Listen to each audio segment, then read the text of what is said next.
If you're a dad sitting in your garden right now and taking an extra 10 minutes to mentally prepare yourself to walk through back into the house, back into the back door, I want you to turn yourself off, take a deep breath and listen to me for a minute, okay?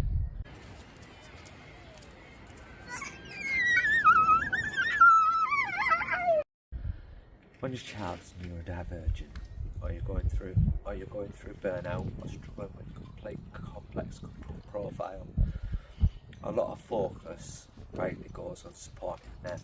You know how it is, guys. She wanted to go on. He's having a meltdown now because he can't go on. You know how it is. And supporting your partner. But today I want to talk directly to the blokes. I want to talk to the dads. Because the reality of being a SEN dad can be incredibly lonely, confusing, and a slight trench to pull yourself through. Society tells us our job is to fix things, to be the provider, and to be the unbreakable rock for the family. But what happens when you're facing a situation you can't physically fix? What happens when your own nervous system is completely realigning and you feel like you're failing the people who need you the most? So today we're setting up a dad-led safe space. No glossy filters, no textbook jargon, just honest talk about what it actually takes to step up, protect your family and survive the pressures without breaking. So as a man, most of us are raised with specific blueprint for handling problems. Something goes wrong in the house, you grab your tools and you fix it. Not me. There's a conflict, you look for logical solutions, you implement it and you move on. But when you parent a neurodivergent child, that old blueprint is entirely useless.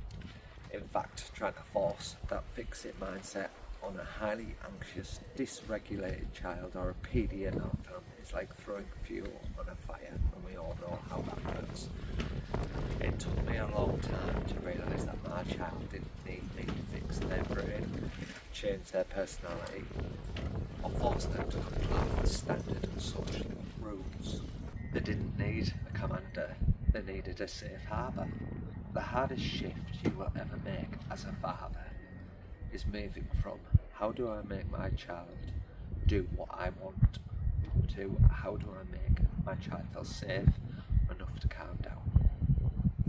Dropping a rigid control doesn't mean you're giving up or showing weakness. It means you're choosing the path of intuitive parenting, and that takes a hell of a lot more strength than shouting ever will. So let's talk about the unique pressures we carry behind the scenes when a family decides to step away from mainstream school and move into an elective home education. It often completely flips the household dynamics. It means rearranging work, schedules, dropping a single's income, or figuring out how to work flexible hours from home just to keep things afloat. As a dad, that triggers a massive wave of silent anxiety. You start running the numbers in your head at 3 AM in the morning when you've finally got your kid to sleep, wondering if you can carry the financial weight or dropping the traditional career ladder is going to ruin the family's future. I want to validate that for you because it's entirely real. But here is the perspective shift that saved my own insanity. Your value as a father isn't merely measured solely by the size of the paycheck that you bring home or the hours that you clock at a desk. If your child's nervous system is broken and your partner is completely burnt out from handling constant co-regulation alone, the most valuable thing you can provide isn't more money. It's your presence. It's being a solid, active teammate who can step into the room, take the weight off your partner's shoulders and absorb that impact when things are getting heavy. We can talk a lot on this channel about mental burnout, but let's be completely honest about dad burnout. Because because we don't sit around, we don't talk to our mates, we don't sit about our feelings over a text message. We bury it. We carry chronic stress inside our muscles, our jaws and our chests. And because we don't have an outlet, that burnout often manifests into is we completely shut down and emotionally withdraw into a screen, or we lose our tempers over the smallest thing because our internal pressure cooker has run out of space. But if you find yourself snapping at your partner or feeling a wave of resentment because your house feels like it's a constant flight or fight environment, you need to hear me. You're not a bad dad for feeling that way. You're human.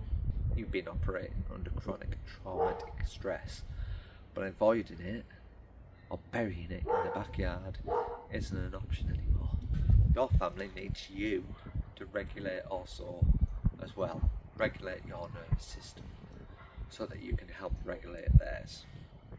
You have to find healthy ways to empty your own cup, whether that's a brutal workout, a hobby that's nothing to do with parenting, or just finding one bloke you can trust to say, mate, I'm absolutely struggling today, without feeling judged.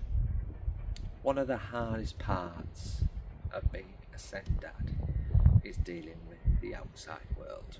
You take your child out to a park or a supermarket or a family gathering and they have a sensory overload, a meltdown.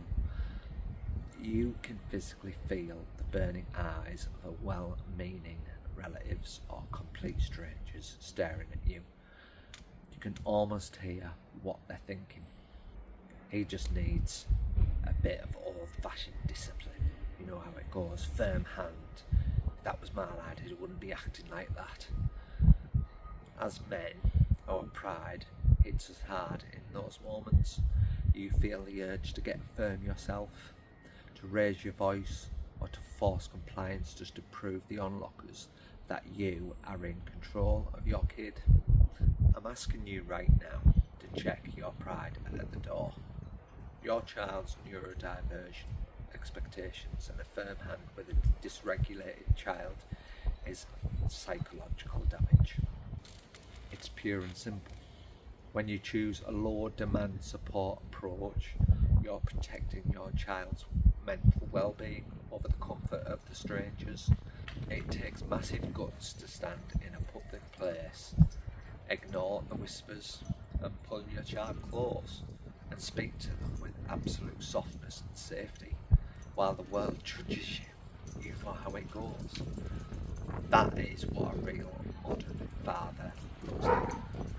Finally, we need to talk about your relationship. Chronic parenting stress is one of the most biggest strains and factors on a marriage or partnership. When you're both running on an absolute empty, it's incredibly easy to start treating each other like adversaries instead of teammates.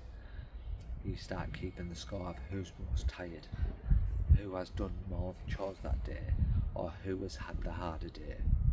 If you want to create a safe space for your kids, you have to protect the foundations first. Make it your mission to actively check in on your partner, not just the kids' schedule. But it's also about them.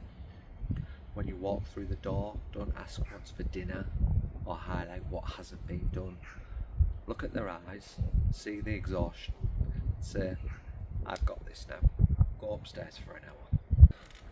When you act as a protective barrier for each other, you build a relationship that can weather any meltdown, any financial hurdle, and any difficulty the season of home education brings you.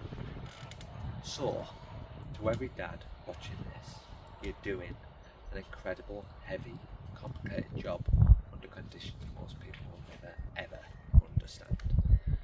You don't have to be perfect. You don't have to have all the answers. You definitely don't have to carry this completely alone. Let's open up this dad-led safe space in the comments today. I want blokes to take over the comment section. Sorry, ladies. Drop a comment below. Tell me what your biggest struggle is right now or share one bit of advice that helped you shift your mindset from fixing to supporting. Let's back each other up. If this chat has brought you a bit of reassurance or made you feel less isolated in the trenches, please give the video a thumbs up, guys. Subscribe, follow our family's real unfiltered journey, and send this straight to a dad who needs to hear this. He's doing a cracking job today. Take it 1 hour at a time. Keep your heads up. Look after yourself. And I'll catch you guys in the next one.